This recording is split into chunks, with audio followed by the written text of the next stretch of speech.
ಮಾಲಿಂಗ ಭಟ್ರೆ, ಗುರುರಾಜ್ ಅವರೇ,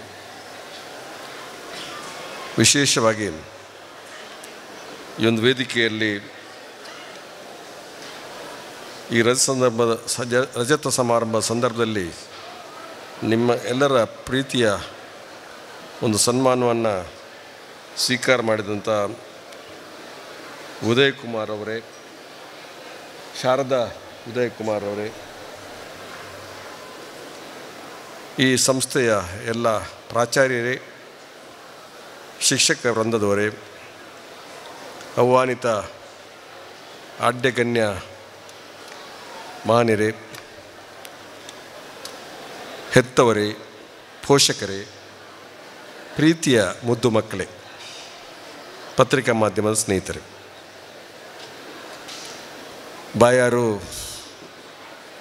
ಕೇರಳ ರಾಜ್ಯದ ಒಂದು ಪ್ರದೇಶವಾಗಿದ್ದುಕೊಂಡು ನಾವು ಬಂಟ್ವಾಳ ತಾಲೂಕಿನ ಒಂದು ನೆರೆಕೆರೆಯ ಒಂದು ಗ್ರಾಮವಾಗಿದೆ. ಸಾಮಾಜಿಕ ಬದುಕಿನಲ್ಲಿ ಬಂಟ್ವಾಳ ವಿಧಾನಸಭಾ ಕ್ಷೇತ್ರದಿಂದ 6 ಬಾರಿ ವಿಧಾನಸಭೆಗೆ ಆಯ್ಕೆಯಾಗತಕ್ಕಂಥ ಅವಕಾಶವನ್ನು ಅಲ್ಲಿ ಜನತೆ ನನಗೆ ಕೊಟ್ಟಿದ್ದಾರೆ.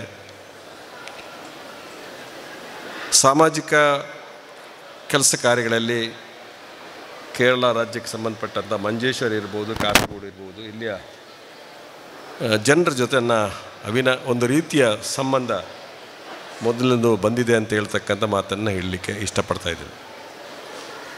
ಅಳಿಕೆಯಲ್ಲಿ ಸಾಯಿಬಾಬರ ಹೆಸರ ಮೇಲೆ ಒಂದು ಒಳ್ಳೆಯ ವಿದ್ಯಾಸಂಸ್ಥೆ ಅಲ್ಲಿ ಕೂಡ ಇದೆ. ಆ ಸಂಸ್ಥೆಯ ಜೊತೆಗೆ ನನಗೆ ಭಾಳ ನಿಕಟವಾದ ಸಂಬಂಧ ಇತ್ತು ಅಂತ ಹೇಳೋದನ್ನು ನಾನು ಉಲ್ಲೇಖ ಮಾಡಲಿಕ್ಕೆ ಇಷ್ಟಪಡ್ತಾ ಇದ್ದೀನಿ. ಈ ಒಂದು ಭಾಗದಲ್ಲಿ ಪ್ರಶಾಂತಿ ವಿದ್ಯಾಸಂಸ್ಥೆ ಬೇರೆ ಬೇರೆ ರಾಜ್ಯಗಳಿಂದ ವಿದ್ಯಾರ್ಥಿಗಳು ಇಲ್ಲಿ ಬರ್ತಾರೆ. ಒಳ್ಳೆಯ ಶಿಕ್ಷಣ ಪಡಿತಕ್ಕಂಥ ದೃಷ್ಟಿಯಿಂದ ಇಲ್ಲಿ ಬರ್ತಾರೆ. ನನಗೆ ಒಂದು ಮಾತು ನೆನಪಾಗ್ತದೆ. ಕಡ್ಡಾಯ ಶಿಕ್ಷಣ ನೀತಿ ಅಂತೇಳಿ ಸರ್ಕಾರ ಮಾಡಿದಂಥ ಕಾಲದಲ್ಲಿ ಎಲ್ಲ ಜನರಿಗೆ ಶಿಕ್ಷಣ ಕೊಡ್ತಕ್ಕಂಥ ಅವಕಾಶ ಆಗಿರಲಿಲ್ಲ. ವರ್ತಮಾನ ದಿನಮಾನಗಳಲ್ಲಿ ಶಿಕ್ಷಣಕ್ಕೆ ಹೆಚ್ಚು ಒತ್ತು ಕೊಡುವಂಥ ಕಾರ್ಯಕ್ರಮಗಳು, ಮುಖ್ಯವಾಗಿ ಶಿಕ್ಷಣ ನಮ್ಮ ಹಕ್ಕು ಅನ್ನುವಂಥದ್ದನ್ನು ಸರ್ಕಾರ ಘೋಷಣೆ ಮಾಡಿದೆ. ಶಿಕ್ಷಣ ನಮ್ಮ ಹಕ್ಕು. ಕಡ್ಡಾಯ ಶಿಕ್ಷಣ ನೀತಿಯ ಬದಲು ಈಗ ಶಿಕ್ಷಣ ನಮ್ಮ ಹಕ್ಕು. ನಮ್ಮ ಹಕ್ಕು ಶಿಕ್ಷಣ ಆಗಿದ್ದರೂ ಕೂಡ ಒಂದು ಉತ್ತಮ ಶಿಕ್ಷಣ ಪಡೆಯಬೇಕಾದ್ದು ನಮ್ಮ ಅಗತ್ಯ ಕೂಡ. ಮೌಲ್ಯಾಧಾರಿತ ಶೀಲವಂತ ಶಿಕ್ಷಣವನ್ನು ಕೊಡಿಸುವಂಥ ಸಂಸ್ಥೆಗಳು ಭಾಳಷ್ಟು ಕಡೆ ಇದೆ ಅಂತ ನಾನು ಒಪ್ಪಿಕೊಳ್ಳುವುದಿಲ್ಲ. ಆದರೆ ಪ್ರಶಾಂತಿ ವಿದ್ಯಾಸಂಸ್ಥೆ ಒಂದು ಮೌಲ್ಯಾಧಾರಿತ ಶೀಲವಂತ ಶಿಕ್ಷಣ ಕೊಡ್ತಕ್ಕಂಥ ವಿದ್ಯಾಸಂಸ್ಥೆ ಅಂತೇಳಿ ನಾನು ತಿಳ್ಕೊಂಡಿದ್ದೇನೆ. ಅನೇಕ ವಿದ್ಯಾರ್ಥಿಗಳಿಗೆ ಅವರ ಬದುಕಿನಲ್ಲಿ ಭವಿಷ್ಯತ್ತಿನ ದಿಕ್ಕಿಗೆ ಹೆಜ್ಜೆ ಹಾಕಲಿಕ್ಕೆ ಈ ಸಂಸ್ಥೆ ಅವರಿಗೆ ದೊಡ್ಡ ಶಕ್ತಿಯನ್ನು ಕೊಟ್ಟಿದೆ ಅಂತ ಹೇಳ್ತಕ್ಕಂಥ ಮಾತನ್ನು ಹೇಳಲಿಕ್ಕೆ ಇಷ್ಟಪಡ್ತಾಯಿದ್ದೆ. ಇವತ್ತು ನಾನು ನಿಂತಿರ್ತಕ್ಕ ಜಾಗ ಕೇರಳ ರಾಜ್ಯ. ಒಂದು ದೃಷ್ಟಿಯಲ್ಲಿ ಈ ದೇಶದಲ್ಲಿ ಅತ್ಯಂತ ಹೆಚ್ಚು ಸಾಕ್ಷರತೆ ಹೊಂದಿರತಕ್ಕಂಥ ರಾಜ್ಯ ಕೇರಳ ಅಂತ ಹೇಳುವುದೇ ಒಂದು ಹೆಮ್ಮೆಯ ಸಂಗತಿ. ಏನೇ ಇರಲಿ, ಇವತ್ತು ಸಂಪೂರ್ಣ ಸಾಕ್ಷರತಾ ಒಂದು ರಾಜ್ಯ ಇದ್ದರೆ ಅದು ಕೇರಳ. ದಕ್ಷಿಣ ಕನ್ನಡ ಜಿಲ್ಲೆ ಸಾಕ್ಷರತಾ ಆಂದೋಲನ ಕಾರ್ಯಕ್ರಮದಲ್ಲಿ ಒಂದು ಘೋಷಣೆ ಮಾಡಿದಂಥ ಒಂದು ಸಾಕ್ಷರತಾ ಜಿಲ್ಲೆ ನಮ್ಮದು. ನಮ್ಮ ಜಿಲ್ಲೆ ಕರ್ನಾಟಕ ಎಲ್ಲವೂ ಸಾಕ್ಷರತಾ ರಾಜ್ಯ ಅಲ್ಲ, ಆದರೆ ನಮ್ಮ ಜಿಲ್ಲೆ ಒಂದು ಘೋಷಣೆ ಆದಂಥ ಒಂದು ಸಾಕ್ಷರತಾ ಜಿಲ್ಲೆ. ಆ ಸಾಕ್ಷರ ಜಿಲ್ಲೆಯಿಂದ ಈ ಭಾಗಕ್ಕೂ ನಮ್ಮ ದಕ್ಷಿಣ ಕನ್ನಡ ಜಿಲ್ಲೆಗೂ ಒಂದು ರೀತಿಯ ಒಳ್ಳೆಯ ಸಂಬಂಧ ಇದೆ ಅಂತ ಹೇಳ್ತಕ್ಕಂಥ ಮಾತನ್ನು ನಾನು ಈ ಸಂದರ್ಭ ಹೇಳಲಿಕ್ಕೆ ಇಷ್ಟಪಡ್ತಾಯಿದ್ದೀನಿ. ಎಲ್ಲರಿಗೂ ಶಿಕ್ಷಣ ಪಡಿಬೇಕು ಅಂತ ಹೇಳುವಂಥ ಒಂದು ಕಾಲಘಟ್ಟ ಇತ್ತು, ಹಂಬಲ ಪಡಿತಕ್ಕಂಥ. ಆದರೆ ಶಿಕ್ಷಣ ಕೊಡ್ತಕ್ಕಂಥ ವ್ಯವಸ್ಥೆ ಇರಲಿಲ್ಲ, ಸರಿಯಾದ ಶಿಕ್ಷಣ ಕೊಡಲಿಕ್ಕೆ ವ್ಯವಸ್ಥೆ ಇರಲಿಲ್ಲ. ಆದ್ದರಿಂದಾಗ ಈ ಸಮಾಜದಲ್ಲಿ ನಿರಕ್ಷರ ಕುಕ್ಷಿಗಳ ಸಂಖ್ಯೆ ಭಾಳ ದೊಡ್ಡ ಪ್ರಮಾಣದಲ್ಲಿತ್ತು. ನಾನು ಶಾಲೆ ಹೋಗುವಂಥ ಕಾಲ. ಇವತ್ತು ನನಗೆ 70 ವರ್ಷ ವಯಸ್ಸು ಕಳೆಯಿತು. 72, 73 ವರ್ಷಕ್ಕೆ ಕಾಲಿಟ್ಟಿದ್ದೇನೆ. ನಾನು ಶಾಲೆ ಹೋಗುವಂಥ ಕಾಲದಲ್ಲಿ ಶಾಲೆಗೆ ಬರ್ತಿದ್ದವರು ಕೇವಲ 60% ಮಾತ್ರ ನನ್ನ ನೆನಪು. ಉಳಿದವರು ನಿರಕ್ಷರಶಿಕ್ಷಿಗಳಾಗೇ ಬದುಕ್ತಾಯಿದ್ದರು. ಆದರೆ ದೇವರ ದಯದಲ್ಲಿ ಇವತ್ತು ಎಲ್ಲ ಕಡೆ ನೋಡಿದರೆ ಸಂಪೂರ್ಣ ಸಾಕ್ಷರತೆಯನ್ನು ಪಡೆದಿರ್ತಕ್ಕಂಥ ಜನ ನಮ್ಮಲ್ಲಿದ್ದಾರೆ.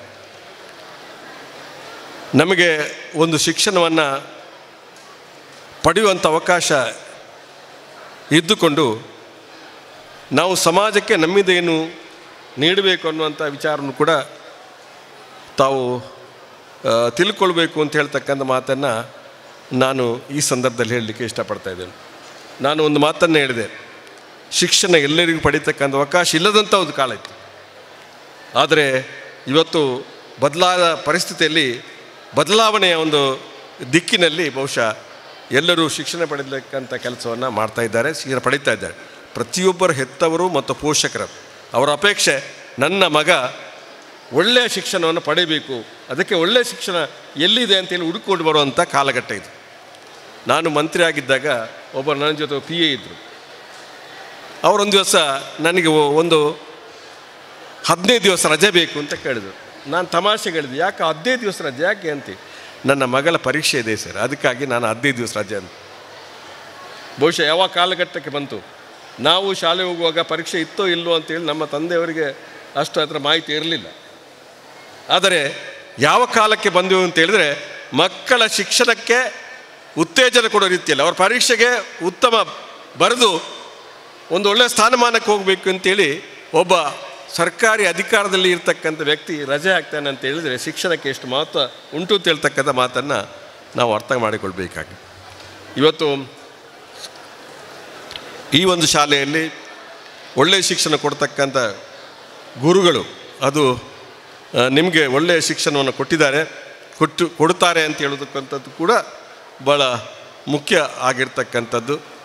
ಇವತ್ತು ಗುರುಗಳನ್ನು ಕೂಡ ನಾವು ನೆನಪು ಮಾಡ್ತಕ್ಕ ಸಂದರ್ಭ, ರಜತ ಮಹೋತ್ಸವ ಸಂದರ್ಭದಲ್ಲಿ ನಮಗೆ ಶಿಕ್ಷಣ ಕೊಟ್ಟಿರ್ತಕ್ಕ ಗುರುಗಳನ್ನು ಕೂಡ ನೆನಪು ಮಾಡ್ತಕ್ಕಂಥ ವಿಚಾರ. ನಮಗೊಂದು ಮಾತು ನೆನಪು, ಮುಂದೆ ಗುರು ಇದ್ದ, ಮುಂದೆ ಗುರಿ ಇತ್ತು, ಸಾಗುತ್ತಿತ್ತು ರಣವೀರರ ದಂಡು ಅಂತೇಳಿ ಒಂದು ಮಾತು. ಈಗ ಮುಂದೆ ಗುರಿ ಇಲ್ಲ, ಮುಂದೆ ಗುರು ಇಲ್ಲ, ಸಾಗುತ್ತಿತ್ತು ರಣ ಹೇಡಿಗಳ ಹಿಂಡು ಅಂತ ಒಂದು ಮಾತಿದೆ. ಹಾಗೆ ಆಗಬಾರ್ದು. ನಾವು ಯಾವ ಕಾಲದಲ್ಲಿ ಕೂಡ ನಮ್ಮ ಗುರುಗಳ ಗುಲಾಮನಾಗಿದ್ದುಕೊಂಡು ನಮ್ಮ ಅತ್ಯುತ್ತಮವಾದ ಕೆಲಸವನ್ನು ಅವರ ಮೂಲಕ ಅವರ ಒಳ್ಳೆಯ ಶಿಕ್ಷಣ ಪಡೆದು ಮಾಡಬೇಕು ಅಂತ ಹೇಳ್ತಕ್ಕಂಥ ವಿಚಾರ. ನನ್ನ ತಂದೆ ಯಾವಾಗಲೂ ಹೇಳೋದು, ಮೇಷ್ಟ್ರು ಅಂತ ಹೇಳಿದರೆ, ಶಾಲೆಯ ಮಾಸ್ಟ್ರು ಅಂತ ಹೇಳಿದರೆ, ಶಾಲೆಯಲ್ಲಿ ಗುರುಗಳು ಅಂತ ಹೇಳಿದ್ರು. ಅವರು ನಮಗೆ ತಂದೆಗೆ ಸಮಾನ. ಹಡೆದಾತನೊಬ್ಬನು ದಾತನೊಬ್ಬನು, ಹೋದ ಜೀವ ಉಳಿಸುವ ಸಲಹಿದವ ಗುರು ಅಂತೇಳಿ. ಅವರು 5 ಜನ ತಂದೆಗೆ ಸಮಾನರತ್ತೆ. ಹಡೆದಾತನೊಬ್ಬನು, ದಾತನೊಬ್ಬನು, ಹೋದ ಜೀವ ಉಳಿಸುವ ಸಲಹಿದವ ಗುರು. ಈ 5 ಜನ ತಂದೆಗೆ ಸಮಾನರು ಅಂತ ಹೇಳ್ತಕ್ಕಂಥ ಮಾತು ಅರ್ಥಪೂರ್ವಕವಾಗಿ ಅದು ಸತ್ಯದ ಮಾತು ಅಂತ ಹೇಳ್ತಕ್ಕಂಥ ಮಾತನ್ನು ನಾವು ಹೇಳಲಿಕ್ಕೆ ಇಷ್ಟಪಡ್ತಾಯಿದ್ವಿ.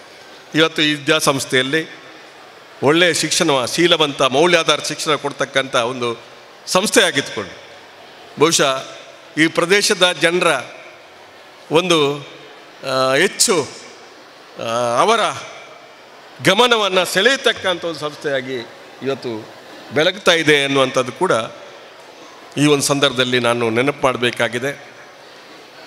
ಈ ಒಂದು ಕಾರ್ಯಕ್ರಮಕ್ಕೆ ಸ್ವಲ್ಪ ನಾನು ತಡವಾಯಿತು ಬರುವಾಗಬೇಕಾದ್ರೆ, ಬೇರೆ ಬೇರೆ ಕಾರ್ಯಕ್ರಮಗಳು ಇದ್ದದ್ದು ತಡವಾಯಿತು. ಅನ್ಯಥಾ ತಾವೆಲ್ಲ ಭಾವಿಸಬಾರ್ದು ಅಂತ ಹೇಳ್ತಕ್ಕಂಥ ಮಾತನ್ನು ಹೇಳ್ತಾ, ಇವತ್ತು ಈ ರಜತ ಮಹೋತ್ಸವ ಕಾರ್ಯಕ್ರಮದಲ್ಲಿ ನೀವು ಈ ಕಾರ್ಯಕ್ರಮದಲ್ಲಿ ಹೆತ್ತವರು ಪೋಷಕರು ಒಳ್ಳೆಯ ಸಂಖ್ಯೆಯಲ್ಲಿ ಬಂದಿದ್ದೀರಿ. ಇವತ್ತು ವೇದಿಕೆಯಲ್ಲಿ ಬೇರೆ ಬೇರೆ ಕಾರ್ಯಕ್ರಮಗಳು ಇದೆ, ಪ್ರಶಾಂತಿ ವಿದ್ಯಾಕೇಂದ್ರದ ಕಾರ್ಯಕ್ರಮಗಳು. ಶಾಲೆ ಅಂತಂದಾಗ ಶಾಲೆಯಲ್ಲಿ ಒಂದು ವಾರ್ಷಿಕೋತ್ಸವ ಮಾಡ್ತಕ್ಕಂಥದ್ದು ಅಗತ್ಯ ಇದೆ, ಅದು ಬೇಕು. ನಾನು ಒಂದು ಸಾರಿ ಯಾವುದೋ ಒಂದು ಕಾರ್ಯಕ್ರಮಕ್ಕಾಗಿ ಈ ಶಾಲೆಗೆ ಬಂದಿದ್ದೆ, ಬೇರೆ ಸಂದರ್ಭದಲ್ಲಿ ಯಾವುದೋ ವಾರ್ಷಿಕೋತ್ಸವ ಸಂದರ್ಭ ಅದು ನನಗೆ ನೆನಪಿದೆ. ಅಸ್ರಪುರ ಚುನಾವಣೆಯಲ್ಲಿ ಅದರಿಂದ ಏನೋ ನಾನು ಈ ಸಂಸ್ಥೆಗೆ ಬಂದಿದ್ದೆ ಮೇಷ್ಟ್ರುಗಳ ಜೊತೆ ಮಾತಾಡಲಿಕ್ಕೆ. ಬಹುಶಃ ಕಾರ್ಯಕ್ರಮ ಕೂಡ ನಾನು ಇಲ್ಲಿ ಬಂದಿದ್ದೆ. ಬಹುಶಃ ಒಳ್ಳೆಯ ಶಿಕ್ಷಣ ಕೊಡ್ತಕ್ಕಂಥ ಸಂಸ್ಥೆಯಾಗಿ ಬೆಳೀತಾ ಇದೆ. ಆದರೆ ಇವತ್ತು ಕಾರ್ಯಕ್ರಮ ಅಂತ ಹೇಳಿದರೆ ಹೆತ್ತವರು ಪೋಷಕರಿಗೆ ಒಂದು ಸಂಭ್ರಮ. ವಾರ್ಷಿಕೋತ್ಸವ ಅಂದರೆ ಮಕ್ಕಳಿಗಾಗಿ ವಾರ್ಷಿಕೋತ್ಸವ ಅಲ್ಲ ಅಂತೆ, ಅದು ಮಕ್ಕಳ ಹೆತ್ತವರಿಗೆ ಮತ್ತು ಪೋಷಕರಿಗೆ ಈ ವಾರ್ಷಿಕೋತ್ಸವ. ಯಾಕಂತಂದರೆ ಮಕ್ಕಳು ಮನೋರಂಜನೆಗೆ ಕಾರ್ಯಕ್ರಮ, ಸಾಂಸ್ಕೃತಿಕ ಕಾರ್ಯಕ್ರಮನೆಲ್ಲ ಮಾಡ್ತಾರೆ, ಆದರೆ ಹೆತ್ತವರು ಬರೋದು ಈ ಶಾಲೆಯಲ್ಲಿ ಕಾರ್ಯಕ್ರಮ ಇದ್ದಾಗ ಮಾತ್ರ. ನೀವು ಮೀಟಿಂಗ್ ಮಾಡಿ ಅವ್ರು ಬನ್ನಿ ಅಂತ ಹೇಳಿದ್ರೆ ಭಾಳಷ್ಟು ಜನ ಬರುವುದಿಲ್ಲ, ಅವರು ಬ್ಯುಸಿ ಇರ್ತಾರೆ, ಅವ್ರು ಬರುವುದಿಲ್ಲ. ಆದರೆ ವಾರ್ಷಿಕೋತ್ಸವ ಅಂತಂದಾಗ ನೀವು ಖಂಡಿತವಾಗಿ ಕಾರ್ಯಕ್ರಮ ಬರ್ತೀರಿ. ಆದ್ದರಿಂದಾಗಿ ಈ ವಾರ್ಷಿಕೋತ್ಸವ ಮಕ್ಕಳಿಗಾಗಿ ಅಲ್ಲ, ಮಕ್ಕಳ ಹೆತ್ತವರಿಗಾಗಿ ಈ ವಾರ್ಷಿಕೋತ್ಸವ. ಬಹುಶಃ ಇವತ್ತು ಮಕ್ಕಳ ನಿಮ್ಮ ಚಟುವಟಿಕೆಯನ್ನು ನೋಡಿಕೊಂಡು ಹೆತ್ತವರಿಗೆ ಪೋಷಕರು ಕೂಡ ಖುಷಿ ಆಗುತ್ತೆ. ಮಕ್ಕಳು ಕಾರ್ಯಕ್ರಮ ಮಾಡೋದಾದರೂ ಅವರು ಕೂಡ ಖುಷಿ, ನನ್ನ ಹೆತ್ತವರು ಪೋಷಕರು ನನ್ನನ್ನು ನೋಡ್ತಾರೆ ಅನ್ನುವಂಥದ್ದು ಕೂಡ ಅಲ್ಲಿ ಅವರಿಗೆ ಸಂತೋಷ ಇರ್ತದೆ. ಅದರಿಂದಾಗಿ ಮಕ್ಕಳಿಗೂ ಮತ್ತು ಹೆತ್ತವರು ಪೋಷಕರಿಗೆ ಎಲ್ಲರಿಗೂ ಸಂತೋಷ ತರ್ತಕ್ಕಂಥ ಕಾರ್ಯಕ್ರಮ ಅಂತ ಹೇಳಿದ್ರೆ ಅದು ಶಾಲೆಯ ವಾರ್ಷಿಕೋತ್ಸವ. ಅದರಲ್ಲಿ ಕೂಡ ಒಂದು ರಜತ ಮಹೋತ್ಸವ ಆಚರಣೆ ಮಾಡ್ತಕ್ಕಂಥ ಈ ಕಾರ್ಯಕ್ರಮದಲ್ಲಿ ಬಹುಶಃ ತಾವೆಲ್ಲ ಬಂದು ಇವತ್ತು ಇಡೀ ದಿವಸದ ಕಾರ್ಯಕ್ರಮ ವೈದಿಕ ವಿಧಿವಿಧಾನ ಪ್ರಕಾರವಾಗಿ ಬೆಳಿಗ್ಗೆ ಏನು ಕಾರ್ಯಕ್ರಮವನ್ನು ಮಾಡಿಕೊಂಡು ಮುಂದಕ್ಕೆ ಹಂತವಾದ ಕಾರ್ಯಕ್ರಮದ ಜೊತೆಯಲ್ಲಿ ಇವತ್ತು ನಾವು ಸಭಾವೇದಿಕೆಯಲ್ಲಿ ಮಾತಾಡ್ತಿದ್ದೇವೆ. ನಾನು ಇವತ್ತು ಹೆಚ್ಚಿಗೆ ಮಾತಾಡಿದೆ ಅಂತ ಅನ್ನಿಸ್ತದೆ. ಬಹುಶಃ ತಮಗೆಲ್ಲರಿಗೂ ಇವತ್ತು ಈ ಸಂಸ್ಥೆ ಭಾಳ ಪ್ರೀತಿ ನನ್ನನ್ನು ಆಹ್ವಾನಿಸಿದ್ದಕ್ಕಾಗಿ ಇಲ್ಲಿಯ ಸಂಸ್ಥೆಯ ಎಲ್ಲ ಸಕಲ ಪದಾಧಿಕಾರಿಗಳಿಗೆ ನನ್ನ ವಂದನೆ ಸಲ್ಲಿಸಿ, ಪ್ರೀತಿಯ ವಿದ್ಯಾರ್ಥಿಗಳು, ನೀವು ಮುಂದಿನ ದಿನಗಳಲ್ಲಿ ಭವಿಷ್ಯತ್ತಿನ ಕಡೆಗೆ ಹೆಜ್ಜೆ ಹಾಕುವ ಸಂದರ್ಭದಲ್ಲಿ ಮುಂದಿನ ಭಾರತ ಸುಂದರ ಭಾರತ ಆಗಬೇಕು ಅಂತ ಕಲ್ಪನೆ ನಿಮ್ಮಲ್ಲಿ ಇರಬೇಕು. ಮುಂದಿನ ಭಾರತ ಹೇಗಿರಬೇಕು ಅಂತ ಹೇಳಿದ್ರೆ, ಮುಂದಿನ ಭಾರತ ಎಲ್ಲ ಸಮಾಜ ಜನರು ಪ್ರೀತಿ ಮಾಡ್ತಕ್ಕ, ಜಾತಿ ಧರ್ಮ ಭಾಷೆಯನ್ನು ಮೀರಿ ಇರ್ತಕ್ಕಂಥ ಸಾಮಾಜಿಕ ಕಾಳಜಿಯುಳ್ಳಂಥ ಜಾತ್ಯಾತೀತ ಪರಂಪರೆಯನ್ನು ಉಳಿಸ್ಕೊಳ್ಳುವಂಥ ಒಂದು ದೊಡ್ಡ ಸುಂದರ ಸಮಾಜ ನಿರ್ಮಾಣ ಮುಂದಿನ ಭಾರತ ಸುಂದರ ಭಾರತ ಆಗಬೇಕು. ಮುಂದಿನ ದಿನಗಳು ಸುಂದರ ದಿನಗಳು ನಮಗೆಲ್ಲ ಸಿಗಲಿ ಅನ್ನುವಂಥ ಮಾತನ್ನು ಹೇಳಿ ನನ್ನ ಎರಡು ಮಾತು ಮುಕ್ತಾಯ ಮಾಡ್ತೇನೆ. ಜೈ ಹಿಂದ್.